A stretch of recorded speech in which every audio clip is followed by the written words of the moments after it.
And welcome back to the LEM Products YouTube channel. Today I'm going to be showing you how to replace the vacuum sealer gasket in your LEM Vac Pro, or the 1745 as it's referred to in the SKU number. And while this is an excellent piece of equipment, there are some caveats with any chamber sealer model. And whenever you're looking at the particular gasket on the outside of this, you can notice that over time, this small silicone band here can begin to get a little bit compressed over time.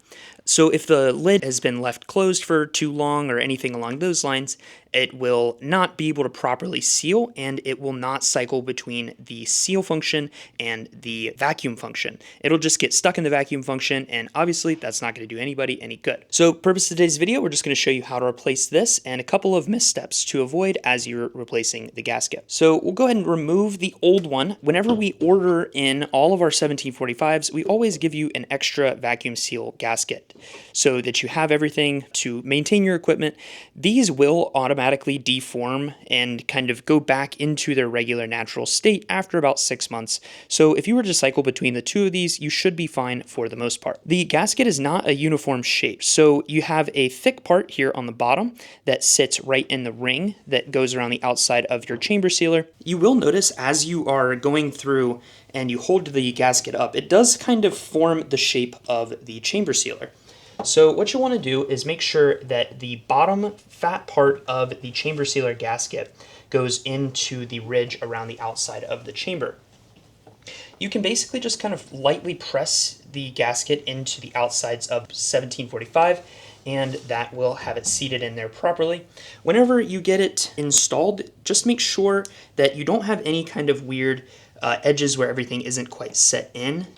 It has to be uniform, otherwise you may end up having the same issue. Something else to note is that you want to make sure that the outside of the gasket is naturally pressing against the outside of the glass. That way that whenever the lid closes down, it will compress this and you'll get a good proper seal from the glass to the gasket itself. This will help make sure that your chamber sealer is running properly and will make you have a better experience. Now I'm going to go ahead and show you what it looks like if you are making a proper seal with the chamber sealer, and then what it looks like if the unit is not properly sealed. First off, I'm going to show you what it looks like whenever the gasket is not making a proper seal with the edge. This can happen due to improper installation or if the gasket becomes compressed. So I'm going to intentionally leave this corner out here and have a little bit of a wrinkle in it.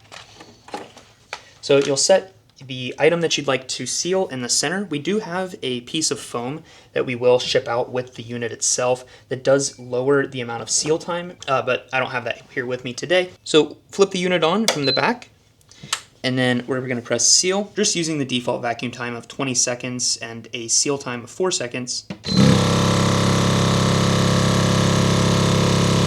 And what you'll notice is because of the fact that the vacuum sealer is not properly getting a good seal with the gasket over here, this vacuum time and the amount of vacuum pressure is never going to build up quite at all. So we'll go ahead and fix our seal, and then I'll show you what it looks like whenever you get a proper seal with the properly installed gasket. See, after a moment, you'll get an E1 error, and the machine is not happy. Let's go ahead and reseat this gasket properly around the outside here. Make sure that that's properly sat on the seal bar, and we'll give this another second. If you were doing multiple seals and you're having this issue multiple times, you do want to allow some amount of time for the 1745 to cool down so that you don't end up damaging the motor inside of the machine. So let's go ahead and run this again. So the only difference this time is I'm just going to use the auto seal button. Seal our vacuum time is sealing here on the left. And then you can still customize everything a little bit if you choose to, but the auto seal just works really well. So that's what I always use. See the bag puff up.